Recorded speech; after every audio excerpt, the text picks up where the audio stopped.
کہ اس کا علاج کیا ہے، بچنے کا راستہ کون سا ہے؟ تو عام طور پر ایک لفظ پر توبہ، البتہ اس میں انفرادی توبہ، اجتماعی توبہ۔ انفرادی توبہ سے انسان اپنے گناہوں کی سزا سے بچ جاتا ہے، آخرت میں اللہ تعالیٰ اسے اپنے عفو و درگزر کا، اپنی رحمت کا، اپنے فضل کا مستحق قرار دے دیتا ہے۔ اگر آپ کو ہماری یہ ویڈیو پسند آئے تو ہمارے چینل کو لائک اور سبسکرائب کریں، شکریہ۔ کہ میری آج کی گفتگو کا موضوع ہے توبہ کی عظمت اور اس کی تاثیر۔ اس کا پس منظر یہ ہے کہ پچھلے کئی مہینوں سے میری تقریر جو ہے وہ جو اس وقت عالمگیر حالات ہیں اور جو امت کو خطرات درپیش ہیں اور اس کے ضمن میں جو پیشین گوئیاں احادیث نبویہ میں موجود ہیں، جو میں کم سے کم یوں سمجھیے کہ 25 برس سے بیان کرتا آ رہا ہوں، لیکن اب وہ چشم سر کے سامنے آ رہی ہیں۔ پہلے وہ صرف یہ کہ انسان کو علمی اعتبار سے معلوم تھی، اب وہ صورتحال آنکھوں کے سامنے ہے۔ تو اس پر چونکہ گفتگو ہوتی رہی، لیکن ہر مرتبہ گفتگو کا اختتام اس پر ہوا کہ اس کا علاج کیا ہے، بچنے کا راستہ کون سا ہے۔ تو عام طور پر ایک لفظ پر توبہ، البتہ اس میں انفرادی توبہ، اجتماعی توبہ۔ انفرادی توبہ سے انسان اپنے گناہوں کی سزا سے بچ جاتا ہے، آخرت میں اللہ تعالیٰ اسے اپنے عفو و درگزر کا، اپنی رحمت کا، اپنے فضل کا مستحق قرار دے دیتا ہے۔ لیکن دنیا میں قوم کی حالت نہیں بدلتی جب تک اجتماعی توبہ نہ ہو۔ اس اجتماعی توبہ کے ضمن میں مختصراً تو میں نے کچھ باتیں عرض کی ہیں، لیکن پھر بھی چونکہ ہر مرتبہ گفتگو کے اختتام پر یہ بات آتی تھی اور وقت ختم ہو رہا ہوتا تھا، لہذا اس کے بارے میں تفصیل سے گفتگو نہیں ہو سکتی۔ تو آج میں نے طے کیا کہ جو حالات ہیں وہ تو اب سامنے آ رہے ہیں۔ جو سلسلہ شروع ہو گیا ہے عراق میں، جس کے بارے میں شیرون صاحب یہ کہہ چکے ہیں کہ عنقریب عراق پر ہمارا قبضہ ہو، یعنی امریکہ کا نہیں، اسرائیل کا قبضہ، اور یہ بات بھی اب سامنے آ چکی ہے کہ مڈل ایسٹ کا پورا نقشہ بدل دینے کا پروگرام ہے۔ یہ جو مڈل ایسٹ کے ممالک ہیں یہ کب وجود میں آئے تھے؟ پچھلی صدی، 20ویں صدی میں جو پہلی جنگ عظیم ہوئی، اس سے پہلے یہ پورا علاقہ سلطنت عثمانیہ میں تھا، خلافت عثمانیہ کے تحت۔ پورا شمالی افریقہ، پورا یہ مغربی ایشیا، حجاز سمیت سارا معاملہ ایک سلطنت، ایک ملک، خلافت کے تحت۔ پہلی جنگ عظیم کے بعد پھر حصے بکھرے کیے انہوں نے، جیسے کہ مال غنیمت کو بیٹھ کر بعد میں تقسیم کیا جاتا کہ اس عالم عرب کے جو ہیں اب ٹکڑے ٹکڑے کر دو اور انہیں باہم تقسیم کر دو۔ مصر، عراق یہ برطانیہ، شام، الجزائر یہ فرانس، لیبیا اطالوی، آگے ہسپانویوں، یہ سارے ٹکڑے جو ہوئے تھے اور ملک بنے تھے، یہ تو اس وقت کی بندرباٹ تھی۔ اسی طرح اب کہا جا رہا ہے کہ اس جنگ کے بعد حقیقت میں مڈل ایسٹ کا نقشہ تبدیل کر دیا۔ یہ صرف چینج آف ریجیم نہیں ہے، چینج آف ریجن ہے، علاقے کا، اور اس کو ہم اپنی اصطلاح میں جب کہیں گے تو گویا کہ ایک عظیم تر اسرائیل کے قیام کا منصوبہ ہے جس پر عمل کا آغاز ہو۔ ورنہ اس جنگ کی کوئی وجہ سمجھ میں نہیں آئی، کوئی جرم ثابت نہیں ہوا صدام کا۔ پہلی خلیج کی جنگ میں تو اس کا جرم ثابت تھا، اس نے کویت پر حملہ کیا تھا۔ اس وقت تو کوئی جرم سرے سے ہے ہی نہیں۔ ان کے اپنے معائنہ انسپیکٹر جا کر بتاتے رہے کہ کچھ نہیں دیکھا ہم نے، کچھ نہیں پایا۔ اس حوالے سے سوچئے کہ کیا جواز، کوئی جواز پوری دنیا میں یہ بات تسلیم کی جاتی ہے کہ بلا جواز حملہ، اور کس قدر شدت سے ہے، کتنی طاقت سے ہے، کتنی قوت سے ہے، کتنی فوجیں آئی ہیں، کتنے جو ہے خلیج کے اندر جہاز کھڑے ہوئے ہیں جن پر سے کہ ہوائی جہاز اڑتے ہیں، کتنے چھوٹے چھوٹے جہاز کھڑے ہوئے ہیں، کہاں کہاں سے حملے ہو رہے ہیں۔ تو اصل میں وہ کتاب الملاحم کے اندر حضور نے جن خبروں کی پیشن گوئی کی تھی وہ اب ہمارے سامنے ہے۔ اسی طرح پاکستان کا معاملہ ہوتے ہوتے رفتہ رفتہ ہمارے گرد گھیرا تنگ ہو رہا۔ ہم پر ایک الزام تو وہ کہتے ہیں کہ آپ چاہے لاکھ دفعہ قسم کھا لیں ہم نہیں مانیں گے، شمالی کوریا کو ایٹمی صلاحیت جو ہے وہ آپ نے فراہم، ہمارے پاس ثبوت ہے۔ اس کے بدلے میں ان سے میزائل ٹیکنالوجی آپ نے لی ہے، ہمارے پاس ثبوت ہے۔ اور آپ کشمیر میں کراس بارڈر انفلٹریشن اور ٹیررزم کو روک نہیں سکے، آپ نے نہیں روکا۔ اور یہ جو ہے فنڈامنٹلسٹ جو ہیں آپ کے ملک میں سر اٹھا رہے ہیں، 2 صوبوں میں ان کی حکومتیں بن گئی ہیں، اس سے تو اندیشہ ہے کہ کہیں ایٹمی صلاحیت جو ہے آپ کی وہ ان کے ہاتھ میں نہ چلی جائے، پھر تو وہ القاعدہ اور ٹیررسٹ کے حوالے پہنچ جائے۔ لہٰذا حالات جو ہے بہت دگرگوں ہیں، اور یہی وجہ ہے کہ اس کا عکس ہمیں نظر آتا ہے۔ بھارت کا جو طرز عمل ہے اس وقت، جس طرح تھریٹننگ انداز اس کا اس وقت ہے، اتنا اس سے پہلے کبھی نہیں تھا۔ وہ کہتے ہیں کہ جو اصول امریکہ نے اختیار کیا ہے کہ جس ملک سے مستقبل میں کوئی اندیشہ ہے اس پر پہلے سے حملہ کرنے کا حق حاصل ہے، یہ نہیں کہ اس کا کوئی جرم ثابت ہو، ہمیں اندیشہ ہے لہٰذا ہمیں حملہ کرنے کا حق حاصل ہے، تو اسی طرح پھر ہمیں بھی پاکستان کے اوپر حملہ کرنے کا حق حاصل ہے۔ بہرحال میں ان میں اب زیادہ وقت صرف نہیں کرنا چاہتا، یہ چیزیں تو اب رائٹنگ آن دی وال کی حیثیت سے ہماری نگاہوں کے سامنے ہیں۔ آج میں چاہتا ہوں کہ اس توبہ کے موضوع پر کچھ عرض کروں، اور اس میں بھی ایک خاص بات جس کی طرف کہ میرا ذہن حال ہی میں منتقل ہوا وہ آج اس میں یوں سمجھیے کہ اضافی طور پر آپ کے سامنے رکھوں گا۔ دیکھیے توبہ کے بارے میں قرآن مجید میں بے شمار آیات ہیں، اور توبہ جو ہے ہماری دینی تعلیمات کا ایک اہم ستون ہے۔ میں نے ابھی صرف 3 مقامات سے آیات آپ کو سنائی ہے۔ یا ایھا الذین آمنوا توبوا الی اللہ توبۃ نصوحا، اہل ایمان اللہ کی جناب میں توبہ کرو خلوص کے ساتھ، اخلاص کے ساتھ۔ توبۃ النصوح، زبانی کلامی نہیں، توبہ کی تسبیح نہیں، بالفعل توبہ۔ عسیٰ ربکم ان یکفر عنکم سیئاتکم، امید ہے تمہارا رب تمہاری برائیوں کو تم سے دور کر دے۔ یہ توبہ کی تاثیر ہے۔ اگر آپ کے اخلاق اور کردار میں کوئی غلط شے شامل تھی، اللہ تعالیٰ آپ کے کردار کے دامن کو دھو دے، اور آپ کے اعمال نامے میں اگر دھبے لگے ہوئے تھے تو اللہ تعالیٰ ان دھبوں کو بھی دھو ڈالے۔ عسیٰ ربکم ان یکفر عنکم سیئاتکم ویدخلکم جنات تجری من تحتہا الانہار، اور تمہیں داخل کرے گا ان باغات میں جن کے دامن میں ندیاں بہیں۔ یوم لا یخزی اللہ النبی والذین آمنوا معہ، وہ دن جس دن اللہ تعالیٰ اپنے نبی کو رسوا نہیں کرے گا، معاذ اللہ ثم معاذ اللہ، اور نبی کے ساتھ ہی ان کو بھی کہ جو ان کے ساتھ ایمان لائے۔ نورہم یسعی بین ایدیہم و بایمانہم، ان کا نور ان کے سامنے طرف اور داہنی طرف دوڑتا ہوا، نور ایمان قلب سے پھوٹ رہا ہوگا اور وہ سامنے روشنی ڈالے گا، اور نور اعمال صالحہ داہنے ہاتھ کی طرف سے جو کہ عمل کرتے ہیں نیک ہم، تو وہاں سے نور ظاہر ہوگا جو دنیا میں اعمال کی شکل میں کمایا گیا تھا۔ اور اس وقت یہ اہل ایمان کہتے ہوں گے، یقولون ربنا اتمم لنا نورنا واغفر لنا، اے اللہ ہمارے نور کو کامل فرما دے۔ اس کا پس منظر یہ ہے کہ ظاہر بات ہے کہ ایمان کے درجات بھی بے شمار ہیں۔ کہاں ابو بکر صدیق کا ایمان، کہاں ایک عام صحابی کا ایمان، کہاں ہم جیسے غیر صحابہ عام مسلمانوں کا ایمان، کہ نسبت خاک رابع عالم پاک، اسی نسبت سے اس نور کی انٹینسٹی ہوگی۔ حضور نے فرمایا کچھ لوگوں کا نور تو اتنا ہوگا کہ وہ مدینے سے صنعاء تک اس کی روشنی پہنچ رہی ہے، یمن کے دارالحکومت، اور کچھ لوگوں کا نور اتنا ہوگا کہ صرف ان کے قدموں کے آگے روشنی ہو جائے، جیسے ٹارچ ہوتی ہے آپ کے آگے۔ تو ظاہر بات ہے کہ اگر آپ کو رات کے وقت جنگل سے گزرنا ہو اور پگڈنڈی ہو کوئی اور اندھیری شب ہو، تو آپ کے لیے وہ ٹارچ بھی کس قدر بڑی غنیمت ہے کہ آدمی دیکھ لیتا ہے کہ سامنے سانپ ہے، کیا ہے، گڑھا ہے، کھائی ہے، کیا ہے۔ تو اس روز وہ جن کو وہ ٹارچ نصیب ہو گئی وہ بھی بہت خوش قسمت، بہت خوش قسمت، بہت خوش قسمت ہوں گے۔ لیکن ان کا کیا کہنا جن کا نور مدینے سے صنعاء تک پہنچ رہا، تو جن کے نور کی یہ انٹینسٹی کم ہوگی وہ اللہ سے دعا کرتے ہوں گے، ربنا اتمم لنا نورنا، پروردگار ہمارے نور کو بھی کامل کر دے۔ تو نے اپنے ان بندوں پر کتنا فضل کیا ہے، کتنا بڑا نور ان کو عطا کیا۔ اتمم لنا نورنا، ہمارا نور بھی اس کا اتمام فرما دے، تکمیل کر دے۔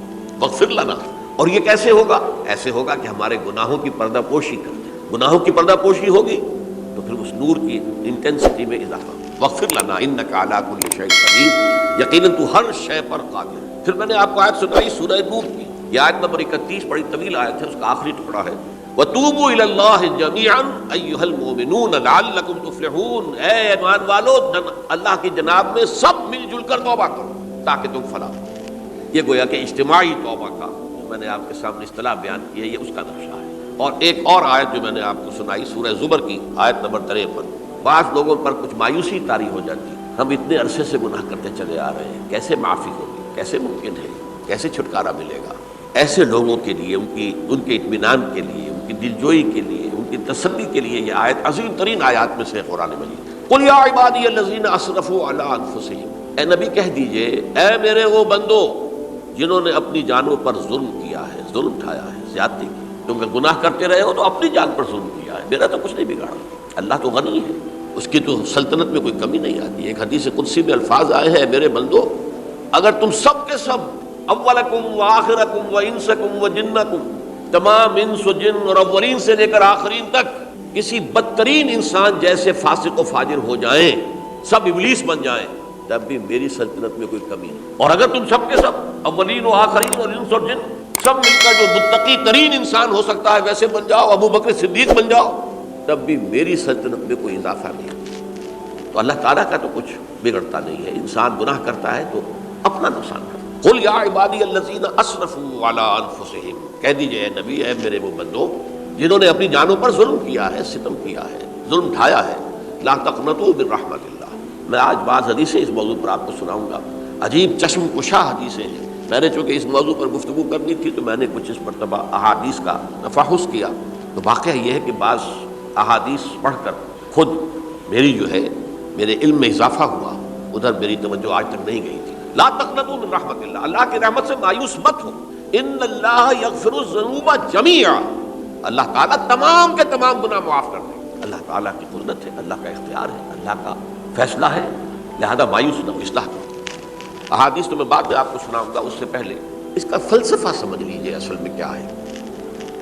دیکھیے، ایک ہے طبیعی اعمال، فزیکل، ان کا ہم دنیا میں اصول یہ دیکھتے ہیں کہ اس کے نتائج لازمی ہوں اور ان سے چھٹکارا نہیں مل سکتا. آپ نے سنکھیا کھایا ہے تو مریں گے، چاہے کھانے کے بعد آپ نے خودکشی کا ارادہ کیا، سنکھیا کھا لیا، اب چاہے آپ پر ندامت ہو، پشیمانی ہو، پریشانی ہو، توبہ کریں، آپ کو بچنے کا کوئی سوال نہیں، مرنا ہی مرنا. اتنا یہ کہ اللہ تعالیٰ جو ہے اپنی معجزانہ کسی قدرت سے اس عمل کا جو طبعی نتیجہ ہے اس کو نکلنے سے روک دے. آگ کی فطرت ہے کہ وہ جلاتی ہے، اللہ کے حکم کے تحت حضرت ابراہیم کو اس نے نہیں جلایا، یا نارو کونی بردن وسلام علی ابراہیم. لیکن یہ ہمیشہ نہیں ہوتا، یہ تو ایک دفعہ ہو گیا بس.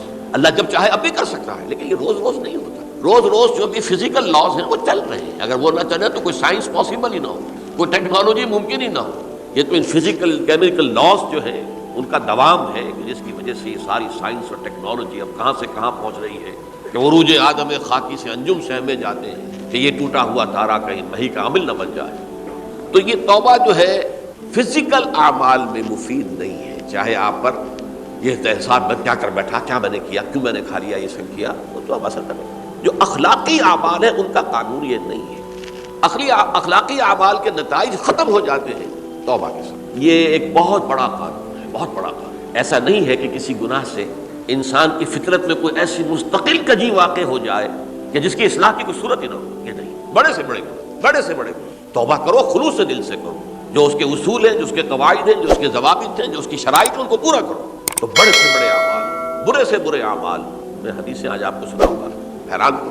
کیونکہ عام طور پر یہی ہوتا ہے کہ مواعظ میں چونکہ لوگوں کو اصلاح کی ترغیب دلانی ہوتی ہے تو وہ جو انذار کا پہلو ہے اسے زیادہ نمایاں کیا جاتا ہے. اللہ کی طرف سے شدید ذو انتقام، اللہ انتقام دینے والا، اللہ سزا دینے والا. لیکن یہ دوسرا پہلو جو ہے وہ بھی اپنی جگہ پر بہت اہمیت کا ہے کہ طبیعی اعمال کے نتائج اور عواقب اور اخلاقی اعمال کے نتائج و عواقب یہ ایک جیسے نہیں. اب اس معاملے میں تاریخ مذاہب عالم میں جو بہت بڑی غلطی ہوئی، بہت بڑی غلطی ہوئی، بہت بڑی غلطی. تورات میں حضرت آدم اور حوا علیہ السلام سے جو غلطی اور خطا ہو گئی تھی، آپ اندازہ کیجئے کیا مقام اللہ نے عطا کیا تھا. سارے فرشتوں کو ان کے سامنے سجدہ کروا دیا تھا اور ایک ہی حکم تو دیا تھا نا کہ اس درخت کے قریب نہ جانا. اور تو ابھی کوئی شریعت نہیں تھی، کوئی لمبے چوڑے احکام نہیں تھے. کھاؤ جہاں سے چاہو، اس ایک درخت کے پاس نہ جانا. وَلَا تَقْرَبَا هَٰذِهِ الشَّجَرَةَ فَتَكُونَا مِنَ الظَّالِمِينَ. اور وہی کام کر بیٹھے حضرت آدم اور حضرت حوا علیہ السلام. کتنا بڑا گناہ، کتنا بڑا گناہ، کتنا بڑا گناہ. لیکن قرآن نے وضاحت کر دی کہ آدم نے توبہ کی، اللہ نے معاف کر دیا. اللہ تعالیٰ سے کلمات سیکھے، ندامت دل میں پیدا ہو گئی حضرت آدم، لیکن الفاظ نہیں تھے. کن الفاظ میں اللہ سے معافی مانگوں، مجھ سے خطا ہو گئی، بہت بڑی غلطی ہو گئی. وہ الفاظ بھی اللہ نے سکھائے. فَتَلَقَّىٰ آدَمُ مِن رَبِّهِ کَلِمَاتٍ.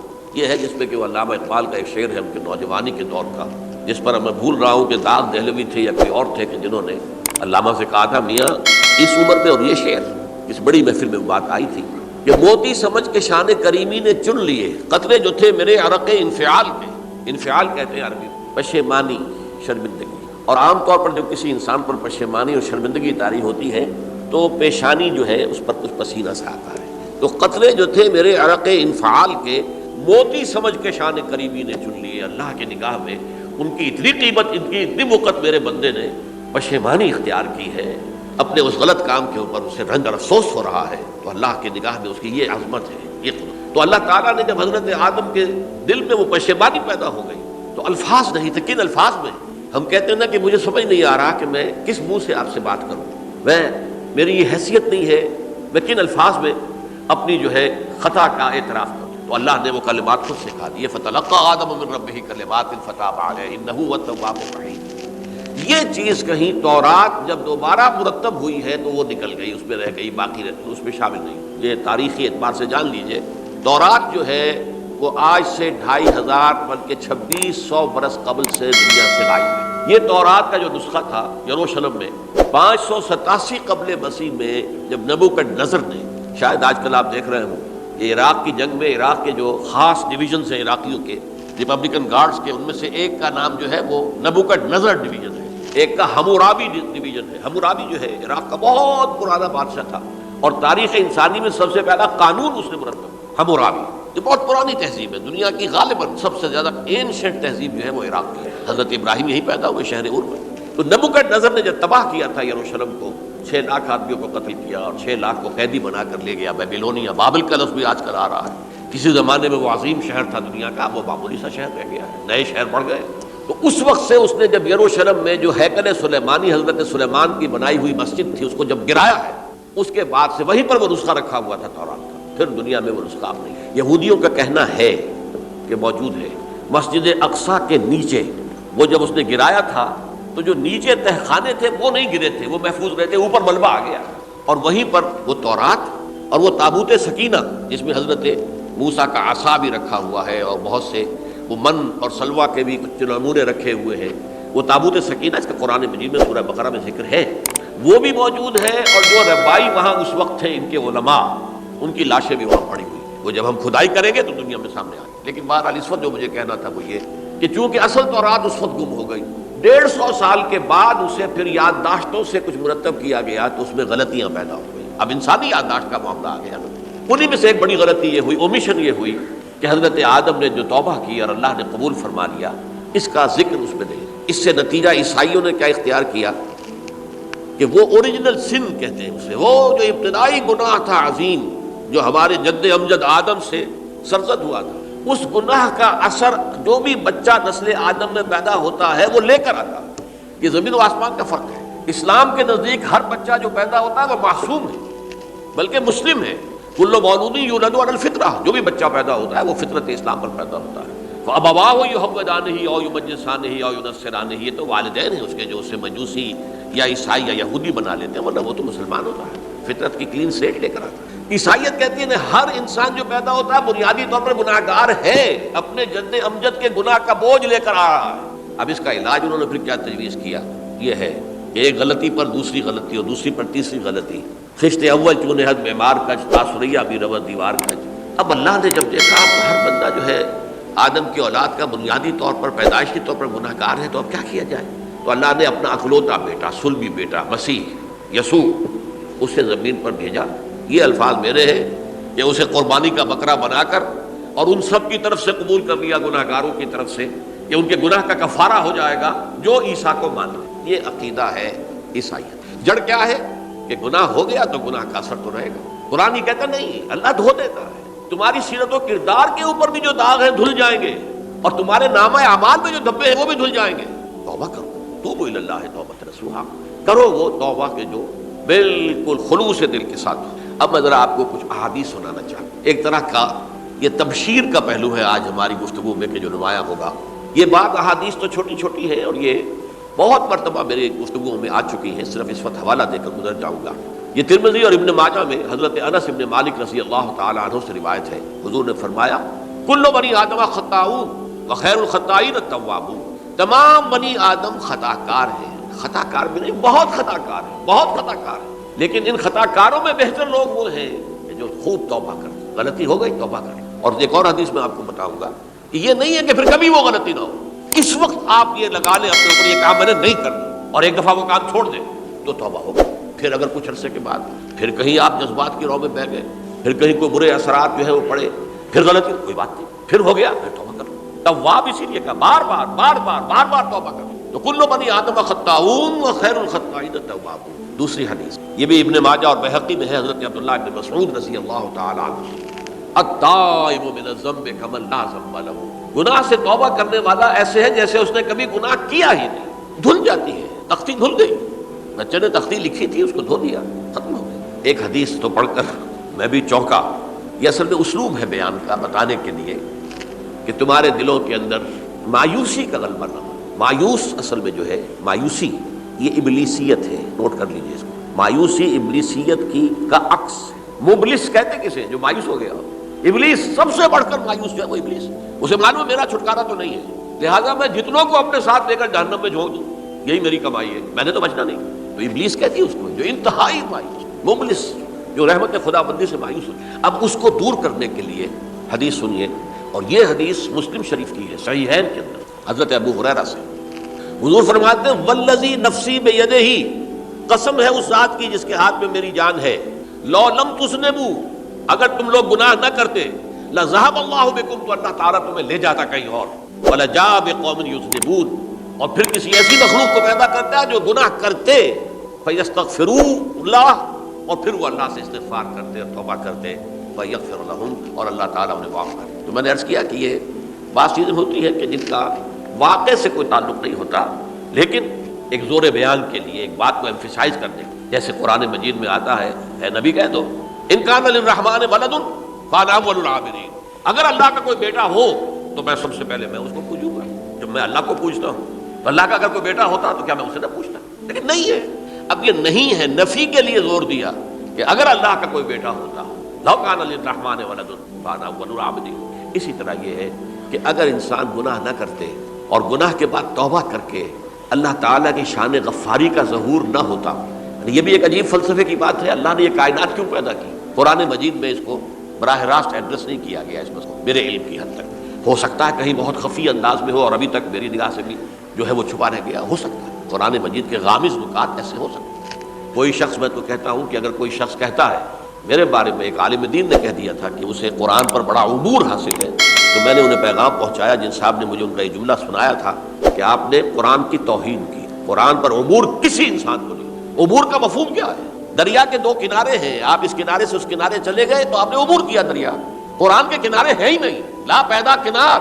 لہذا یہ کہہ دینا کسی کے بارے میں کہ قرآن مجید، اب انہوں نے تو ایک طرح سے میری تعریف کی تھی، میرے ایک ساتھی سے جملہ کہا تھا، ان کے وہ عزیز تھے، تو گویا کہ وہ جو میری تنظیم میں تھے ان کو خوش کرنے کے لیے کہہ دیا ہو یا جو بھی ہو، ان کے دلی جذبات ہو سکتا ہے کہ میں نے کہا انہیں یہ میرا پیغام پہنچا دیجیے، آپ نے قرآن کی توہین کی۔ قرآن پر عبور کسے ہو سکتا؟ نہ معلوم کتنے مقامات ہیں کہ جہاں امام راضی بھی کھڑے ہوئے ایسے نظر آتے ہیں، دہشت زدہ، اعلم ان ھذا المقام مقام غامض مہیب عمیق، ہوشیار کے رہ بردم تیغست قدم رہا، ہوشیار ہو جاؤ، یہ بڑا خطرناک مقام ہے، بہت مشکل مقام ہے، اس کی تہ تک پہنچنا کسی کے لیے ممکن نہیں ہے۔ سورہ حدید کی آیت هو الاول والآخر والظاہر والباطن پر یہ الفاظ ہیں جو امام راضی نے لکھے۔ تو اس لیے میں آپ سے عرض کر رہا ہوں کہ یہ کہنے کا انداز ہے، والذی نفسی بیدہ لو لم تذنبوا، اس ہستی کی قسم جس کے ہاتھ میں میری جان ہے، اگر تم گناہ نہ کرتے، تو میں عرض کر رہا تھا تو اللہ کی شان غفاری کیسے ظاہر ہوتی؟ اللہ نے کائنات کیوں پیدا کی؟ کنت کنزا مخفیا فاحببت ان اعرف فخلقت الخلق۔ محدثین کرام اگرچہ اس حدیث کی سند کو پختہ نہیں مانتے، لیکن اکثر مفسرین نے اس کو تسلیم کیا ہے۔ علامہ آلوسی نے تسلیم کیا کہ میں ایک چھپے ہوئے خزانے کے مانند تھا۔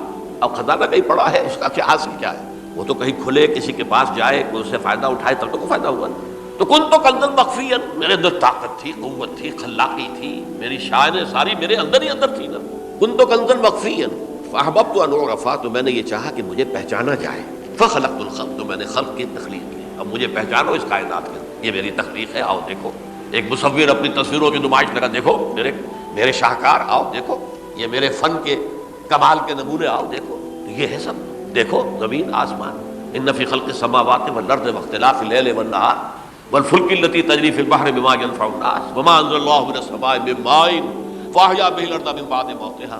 یہ ساری آیات ہیں، غور کرو۔ اور اسی لیے انسان کو پیدا کیا جس میں یہ فیکلٹی آف اپریسیشن، اللہ کے حسن و جمال و کمال کو پہچاننے کی صلاحیت ہے۔ ورنہ ظاہر بات ہے کہ یہ جمادات کیا پہچانیں گے اللہ کو؟ پہاڑ کیا پہچانے گا اللہ کو؟ اللہ کو پہچاننے کی صلاحیت انسان میں۔ تو یہ چونکہ ایک فلسفہ ہے باقاعدہ، یہ اللہ نے تعالیٰ، اسی سے میں کہہ رہا ہوں اگر گناہ نہ ہوتا اور پھر توبہ نہ ہوتی اور میں اس کو معاف نہ کرتا تو میری شان غفاری کا ظہور کیسے ہوتا؟ میری شان ہے نا، غفار بھی ہوں، ستار بھی ہوں، اس کا ظہور کیسے ہوتا؟ تو والذی نفسی بیدہ لو لم تذنبوا لذهب اللہ بکم ولجاء بقوم یذنبون فیستغفروا اللہ فیغفر لهم۔ اگر تم لوگ گناہ نہ کرتے تو اللہ تمہیں ختم کر کے کوئی اور ایسی مخلوق پیدا کرتا کہ جو گناہ کرے اور پھر وہ توبہ کرے اور اللہ سے۔ اسی سے ملتی جلتی ایک حدیث ہے، یہ امام احمد اور امام بہقی لائے ہیں اور اس کے راوی حضرت علی ہے رضی اللہ تعالی عنہ۔ ان اللہ یحب العبد المؤمن المفتن التواب، اللہ تعالیٰ کو بہت محبت ہے، یحب۔ اب دیکھیے ایک طرف وہ آیات ذہن میں لائیے، اللہ تعالیٰ کن سے محبت کرتا ہے؟ واللہ یحب المحسنین، یا وہ لوگ ان اللہ یحب الذین یقاتلون فی سبیلہ صفا کانہم بنیان مرصوص، اللہ محبت کرتا ہے کہ ان بندوں سے جو اس کی راہ میں جنگ کرتے ہیں صفے باندھ کر، گویا سیسا پلائی ہوئی دیوار ہے۔ یہ ہے مثبت کام، نیک کام، محسنین، اللہ کی راہ میں قتال کرنے والے۔ یہاں اس کے برعکس کہا جا رہا ہے ان اللہ یحب، اللہ تعالیٰ محبت کرتا ہے اپنے اس بندے سے، العبد المومنا، جو مومن ہو. اس کی ایک اور بڑی پیاری حدیث آئے گی، المفتن التواب، جو بہت فتنوں میں مبتلا ہو جاتا ہو اور پھر بہت توبہ کرتا ہو. مفتن التواب، لیکن ساتھ ہی پلٹتا ہو، رجوع کرتا ہو، پھر اللہ کے حضور میں حاضر ہوتا ہو، پھر معافی مانگتا ہو. اللہ تعالیٰ کو اپنا ایسا بندہ بہت پسند. اب میں کچھ اور حدیثیں آپ کو سنا رہا ہوں. توبہ کا دروازہ دو اعتبارات سے کہا گیا ہے کہ ایک وقت آنے پر بند ہو. ایک حدیث کے تو الفاظ میں نوٹ کر کے نہیں لایا ہوں کہ اللہ تعالیٰ نے توبہ کا ایک دروازہ اتنا چوڑا کھلا رکھا ہوا ہے کہ جس کو عبور کرنا جو ہے وہ سال ہر سال میں ممکن ہو، اور یہ بند نہیں ہوتا جب تک کہ سورج مغرب سے طلوع نہ ہو جائے. یہ قیامت کی جو آخری، قریب قیامت کی جو آخری نشانیاں ہیں ان میں سے وہی حدیث میں آپ کو سنا رہا ہوں. عن ابی ہریرہ رضی اللہ تعالی عنہ، اور یہ مسلم شریف کی روایت ہے، من تاب قبل ان تطلع الشمس من مغربها تاب اللہ علیہ. سورج کے مغرب سے طلوع ہونے سے قبل تک جو لوگ توبہ کریں گے اللہ تعالیٰ ان کی توبہ قبول. البتہ جب وہ قیامت کی وہ نشانی ظاہر ہو جائے کہ سورج مغرب سے طلوع ہو رہا ہے، اب دروازہ توبہ کا بند ہے. اب اس کے بعد اگر توبہ کوئی کرتا ہے تو اللہ تعالیٰ اس کی توبہ کو قبول نہیں. یہ تو اجتماعی سطح پر ہوئی. انفرادی سطح پر عن عبداللہ ابن عمر رضی اللہ تعالی عنہما عن النبی صلی اللہ علیہ وسلم قال ان اللہ عز وجل یقبل توبۃ العبد ما لم یغرغر. یہ ترمذی میں ہے حضرت عبداللہ ابن عمر رضی اللہ تعالی عنہما سے کہ اللہ تعالیٰ اپنے بندے کی توبہ قبول کرتا ہے جب تک کہ وہ جسے ہم کہتے ہیں گھنگرو نہ بولنے لگے حلق کے اندر، جبکہ نزع عالم نزع ہو اور جان جو ہے وہ آتا پھر یہاں اٹکتی ہے، تو اس وقت تک دروازہ کھلا ہے توبہ. لیکن جب یہ شکل ہو گئی تو دروازہ بند. یہ انفرادی سطح پر ہو گیا. جب آپ کے موت کے آثار اتنے واضح ہو گئے کہ اب جا رہے ہیں، اب توبہ کریں گے تو توبہ قبول. اجتماعی سطح پر جب قیامت جو ہے اس کی وہ گھڑی آ گئی کہ سورج مغرب سے طلوع ہو گیا، اب توبہ کا دروازہ بند. ایک اور حدیث ہے جو میں نے بہت مرتبہ اس کا ترجمہ تو آپ کو بہت دفعہ سنایا ہے، آج میں چاہتا ہوں اس کو پورے متن کے ساتھ آپ کے سامنے رکھوں. یہ حضرت انس بن مالک رضی اللہ تعالی عنہ سے مروی روایت ہے جو حضور کے خادم خاص تھے، اور یہ متفق علیہ بھی ہے، یعنی بخاری میں بھی ہے، مسلم میں بھی، لیکن تھوڑا سا فرق ہے الفاظ کا. تو جو مسلم شریف کی روایت ہے اس کے الفاظ کیا ہیں؟ للہ اشد فرحا بتوبۃ عبدہ حین یتوب الیہ. جان لو اللہ تعالیٰ کو زیادہ خوشی ہوتی ہے اپنے کسی گناہ گار بندے کی توبہ سے جب کہ وہ توبہ کرتا ہے. کس سے زیادہ ہوتی ہے؟ اب اس کی ایک تمثیل دی. من احدکم، ایک ایسے شخص سے بھی زیادہ بڑھ کر خوشی ہوتی ہے کان علی راحلتہ بارض الفلات، کہ جو بہت ہی دور دراز کے اور سنسان علاقے میں سفر کر رہا تھا. فانتحرفت منہ، اس کی سواری جو ہے گم ہو گئی. وعلیہا طعامہ وشرابہ، اسی پر اس کا کھانا بھی تھا اور پانی بھی تھا. اونٹنی پر سفر کر رہا تھا، اسی پر ہوتا ہے راحلہ جو ہے راستے کا سامان. اچانک کہیں بیٹھا ہے تھوڑی دیر کے لیے سستانے کے لیے، کہیں اونٹ آ گئی اور اونٹنی صاحبہ غائب ہو گئی. اب آنکھ کھلی اور اس نے دیکھا، فَأَيَّسَ مِنْهَا، تلاش کر کر کے مایوس ہو گیا، کہیں اونٹنی کا سراغ نہیں. اب ظاہر بات ہے کسی صحرا میں یہ کیفیت، اس کا مطلب کیا ہے؟ یقینی موت. فَأَتَىٰ شَجَرَةً فَاسْتَجَعَ فِي ظِلِّهَا وَقَدْ أَيَسَ مِنْ رَاحِلَتِهِ. تو وہ ایک درخت کے نیچے اس کے سائے میں آ کے لیٹ گیا، گویا کہ موت کی امید. فَبَيْنَهُمَا وَهُوَ كَذَلِكَ إِذْ هُوَ بِهَا قَائِمَةٌ عِندَهُ، اس کی کہیں دوبارہ آنکھ لگی ہے، جو کھولا تو دیکھتا ہے اونٹنی تو موجود ہے، کھڑی ہے. تو وہ فوراً اس کی وہ جو رسی ہے وہ پکڑتا ہے. فَأَخَذَ بِخِتَامِهَا ثُمَّ قَالَ مِنْ شِدَّةِ الْفَرْحِ. اب جو اس سے مسرت ہوئی اس کا آپ اندازہ کر سکتے ہیں. ایک یقینی موت کا معاملہ آ چکا تھا اور اچانک اللہ تعالیٰ نے وہ کھوئی ہوئی اونٹنی جو ہے وہ واپس دلا دی. تو وہ کہنا تو یہ چاہتا تھا اللہ تو میرا رب ہے، میں تیرا بندہ ہوں، لیکن جسے ہم کہتے ہیں کہ خوشی کی انتہا فرط مسرت میں ایسی زبان لڑکھڑائی، اس نے کہا اللہم انت عبدی وانا ربک، اے اللہ تو میرا بندہ ہے میں تیرا رب ہوں. یہ کہتا ہے یہ کیا ہے؟ فرط مسرت جسے آپ کہتے ہیں، خوشی کی انتہا کہ جس میں انسان جو ہے اتنی بڑی خطا کر بیٹھتا ہے. اللہ کو اپنے کسی گناہ گار بندے کی توبہ سے اس سے بھی زیادہ خوشی. اب ظاہر بات ہے کہ یہ تماثیل کس لیے ہے؟ بعض لطائف، بعض حقائق اتنے لطیف ہوتے ہیں کہ ان کو بیان نہیں کیا جا سکتا بتمام الکمال. تو مثالوں کا سہارا لیں. اللہ کو کتنی خوشی ہوتی کیا سمجھے گے؟ لہذا یہ مثال تو سمجھ میں آ گئی نا کہ ایک لقودق صحرا میں انسان سفر کر رہا تھا، ایک ہی اونٹنی ہے، اسی پر اس کا پانی ہے، اسی پر اس کا کھانا ہے. تو کہیں ٹھہرا ہے تھوڑی دیر کے لیے، اونٹنی غائب، اور اس کے بعد تلاش کر کے شمال مغرب جنوب ہر جگہ دیکھ لیا، اب تک کہیں اونٹنی کا سراغ نہیں. اب موت کے انتظار میں لیٹ کہ اچانک دیکھتا ہے کہ اونٹنی موجود. تو وہ اس شدت فرح میں یہ کہہ بیٹھتا ہے اللہم انت رب انت عبدی وانا ربک انا للہ و انا الیہ راجعون. اب دیکھیے ایک حدیث وہ آ رہی ہے اور اس کو یوں سمجھیے، اللہ تعالیٰ نے جو انسان پیدا کیے ہیں ان کے مزاج مختلف ہیں.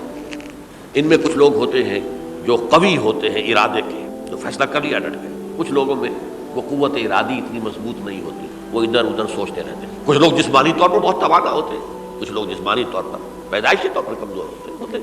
تو اگر کوئی قوت ارادی کمزور رکھنے والا شخص ہے، وہ بھی تو اللہ کی تخلیق ہے، اللہ کا بندہ ہے، خطاؤں کا ظہور ہو جاتا ہے، توبہ کرتا ہے، پھر کچھ عرصے کے بعد پھر خطا کا ظہور ہو جاتا ہے، پھر توبہ کرتا ہے. تو ہم تو یہ سمجھیں گے کہ ایک حد کے بعد پھر اس کی توبہ قبول نہیں ہونی چاہیے. لیکن حدیث سنیے. وعن ابی ہریرہ رضی اللہ تعالی عنہ قال قال رسول اللہ صلی اللہ علیہ وسلم ان عبدا اذنب ذنبا، یقیناً ایک بندہ جو ہے وہ ایک گناہ کرتا ہے. فقال، پھر وہ کہتا ہے رب، اے میرے پروردگار، اذنبت فاغفر، مجھ سے گناہ ہو گیا ہے، مجھے معاف کر. فقال ربہ، تو پروردگار یہ کہتا ہے اعلم عبدی ان لہ ربا یغفر الذنب ویاخذ بہ، میرا یہ بندہ یہ جانتا ہے کہ اس کا ایک رب ہے جو گناہ معاف بھی کر سکتا ہے اور سزا دے بھی سکتا ہے. کیا معنی ہوئے؟ گناہ اس نے کیا ہے لیکن جانتا ہے اللہ کو کہ وہ معاف بھی فرما سکتا ہے، تبھی تو وہ اللہ سے معافی کی درخواست کر رہا ہے. اس کے اس جاننے کی بنیاد پر، اس کے اس علم کی بنیاد پر، اس کے اس ایمان کی بنیاد پر فرمایا غفرت لعبدی، میں نے اپنے بندے کو معاف کر دیا. ثم مکث ماشاءاللہ، پھر وقت گزرا جتنا کہ اللہ نے چاہا. ثم اذنب ذنبا، پھر اس سے گناہ ہو گیا. فقال رب اذنبت ذنبا فاغفر، پھر کہتا ہے پروردگار مجھ سے گناہ ہو گیا، پھر مجھے معاف فرما دے. فقال ربہ، اللہ فرماتا ہے عالم عبدی ان لہ ربا یغفر الذنب ویاخذ، میرا بندہ ہے نا جو جانتا ہے کہ اس کا ایک رب ہے، ایمان باللہ اس کے اندر ہے، تبھی تو پکار رہا ہے. اور یہ بھی جانتا ہے کہ وہ گناہ معاف بھی کر سکتا ہے اور چاہے تو پکڑ بھی سکتا ہے، سزا بھی دے سکتا ہے. تو فرمایا، اللہ تعالیٰ فرماتے ہیں میں نے فرمایا کہ میں نے معاف کر. ثم مکث ماشاءاللہ، پھر ایک عرصہ گزرا اس کے بعد. ثم اذنب ذنبا، پھر اس نے گناہ کیا. قال رب اذنبت ذنبا آخر، اس نے کہا پروردگار میں نے پھر ایک اور گناہ کر دیا، فاغفر لی، مجھے بخش دے. فقال اعلم عبدی ان لہ ربا یغفر الذنب ویاخذ بہ، میرا بندہ جانتا ہے نا کہ اس کا ایک رب ہے جسے وہ پکار رہا ہے، کہ اور وہ جانتا ہے کہ اسے اختیار حاصل ہے کہ چاہے تو بخش دے اور چاہے تو پکڑ لے. اس کے اس علم، اس ایمان کی بنیاد پر میں نے اسے معاف کر دیا. ایک اور حدیث، میں نے چونکہ اس گفتگو کے لیے ان احادیث کا تفحص کیا ہے، یہ تو بہت ہیں حدیثیں، میں نے ان میں سے کچھ چنی ہیں. ہمارے پاس واعظ ناصح، وہ بھی کسی شخص کو روکتے رہے، برائیوں سے روکتے رہے، نہیں رکتا تو کہیں غصے میں آ کے اللہ تجھے کبھی معاف نہیں کرے گا. یہ کتنا بڑا جرم ہے، اس کا اندازہ کیجئے. اس حدیث تو میرے بندے کو میری رحمت سے مایوس کر رہے ہیں، کتنا بڑا جرم ہے، اس کا اندازہ کیجئے. یہ مسلم شریف کی روایت ہے عن جندب، حضرت جندب رضی اللہ تعالیٰ عنہ سے، ان رسول اللہ صلی اللہ علیہ وسلم حدث، کہ اللہ کے رسول صلی اللہ علیہ وسلم نے ایک واقعہ بیان کیا. ان رجلا قال، کہ ایک شخص نے یہ کہا، واللہ لا یغفر اللہ لفلان، کہ خدا کی قسم اللہ تعالیٰ فلاں شخص کو کبھی معاف نہیں کرے گا. وان اللہ تعالیٰ قال، اس پر اللہ تعالیٰ نے یہ فرمایا، من ذا الذی یتعالی علیہ، یہ کون ہے جو میرے اوپر حکومت کرنے والا آ گیا، جو میری طرف سے حکم لگا رہا ہے کہ میں کبھی معاف نہیں کروں گا. من ذا الذی، کون ہے وہ شخص، الذی یتعالی علیہ انی لا اغفر لفلان، کہ میں فلاں شخص کو کبھی معاف نہیں کروں گا. قد غفرت لفلان، اس کو تو میں نے معاف کر دیا. واحبطت عملا، اس شخص کے تمام اعمال میں نے ضائع کر دیے، تم نے میرے بندے کو مایوس کیا. یہ ہے جرم کی. تو توبہ کی دعوت دیتے رہو، توبہ کے لیے لوگوں کو آمادہ کرتے رہو، توبہ جو ہے اس کے لیے ترغیب دیتے رہو. اللہ تعالیٰ معاف فرمانے والا. اب آخری حدیث سنا رہا ہوں، یہ تو بہت ہی عجیب حدیث ہے اور متفق علیہ، یہ بخاری اور مسلم دونوں میں. حضرت ابو سعید الخدری رضی اللہ تعالیٰ عنہ جو ہے وہ اس کے راوی ہیں. حضور نے فرمایا، کانا فی من کانا قبلکم رجل قتل 99 نفسا، تم سے پہلے جو امت تھی بنی اسرائیل، گویا کہ ان کا ذکر ہے، اس میں ایک آدمی ایسا تھا جس نے 99 قتل کیے. اب آپ اندازہ کیجئے کتنا بڑا گناہ کبیرہ ہے قتل. قرآن مجید میں آتا ہے فکانما قتل الناس جميعا، اگر ایک انسان کو بھی ناحق قتل کر دیا گیا تو یہ ایسے ہی ہے گویا کہ اس نے پوری نوع انسانی کو قتل کر دیا. اس نے 99 قتل کیے. فہل لہ من توبۃ، پھر اس کے بعد یہ ہوا کہ اس کے اندر توبہ کا جذبہ پیدا ہوا. فسأل عن اعلم اہل الارض، تو اس نے پھر سوال کیا، لوگوں سے پوچھا کہ زمین میں رہنے والوں میں کون سب سے بڑا عالم ہے. فدل علی راہب، تو اسے بتایا گیا فلاں راہب فلاں جگہ پر ہے، وہ بہت نیک ہے، بڑا عالم ہے. فاتاہ، وہ اس کے پاس آیا. فقال انہ قتل 99 نفسا فہل لہ من توبہ، انہوں نے کہا دیکھیے راہب صاحب، میں نے 99 انسان قتل کیے، اب مجھے یہ بتائیے کہ میرے لیے توبہ کا کوئی امکان ہے. فقال لا، اس نے کہا نہیں. فقتلہ، اس نے اس کو بھی قتل کر دیا. فکمل بہ 100، اپنی سینچری مکمل کر لی، مطلب 99 کے بعد ایک کی کسر تھی، اس کو بھی قتل کیا، 100 پورے کر لیے. ثم سأل عن عالم اہل الارض، پھر اس نے پوچھا کوئی اور، کوئی بڑے عالم انسان ہو. فدل علی رجل عالم، پھر اس کی رہنمائی کی گئی ایک بڑے عالم شخص کی طرف. فقال انه قتل 100 نفس، تو اس نے وہاں جا کر کہا کہ میں 100 انسان ہلاک کر چکا ہوں، قتل کر چکا ہوں. فهل له من توبہ، میرے لیے توبہ کا کوئی امکان ہے؟ فقال نعم، کیوں نہیں، 100 قتل کیے تب بھی کیا ہے، توبہ کا راستہ دروازہ کھلا ہوا ہے. معلوم یغرغر، جب تک کہ وہ گھنگرو نہیں بج رہا اس وقت تک تمہارے توبہ کا دروازہ کھلا ہوا ہے. فرمایا نعم، ومن يحول بینہ وبین التوبہ، تمہاری توبہ کے درمیان اور تمہارے درمیان کون حائل ہو سکتا ہے، توبہ کا دروازہ کھلا ہے. لیکن ساتھ ہی کہا انطلق الی ارض کذا و کذا، اب تم ایسے کرو جہاں تم رہتے ہو وہاں نہ جاؤ واپس، وہاں کا ماحول اچھا نہیں ہے، معاشرہ اچھا نہیں ہے، ہو سکتا ہے کہ تم توبہ پر قائم نہ رہ سکو، تم فلاں جگہ چلے جاؤ، وہاں اچھے لوگ آباد ہیں، ان میں جا کر رہو. فإن بها أناسا يعبدون الله تعالی، وہاں ایسے لوگ آباد ہیں جو اللہ کی بندگی کرتے ہیں. فاعبد اللہ معهم، تو تم ان کے ساتھ مل کر اللہ کی بندگی اور پرستش کرو. ولا ترجع الى ارضک، اپنی زمین کی طرف اپنے وطن میں واپس مت جاؤ. فإنها ارض سوء، وہ بری جگہ ہے. فانطلقا، تو وہ چل پڑا، ہجرت کر رہا ہے، اس جگہ جا رہا ہے جہاں کا راہب نے بتایا تھا. حتی اذا نصف الطریق، جب آدھا راستہ اس نے پورا کر لیا، اتاہ الموت، فاختصمت فیہ ملائکۃ الرحمت و ملائکۃ العذاب، اب وہ جہنم کے فرشتے بھی آ گئے اس کی جان قبض کرنے کو اور جنت کے بھی آ گئے.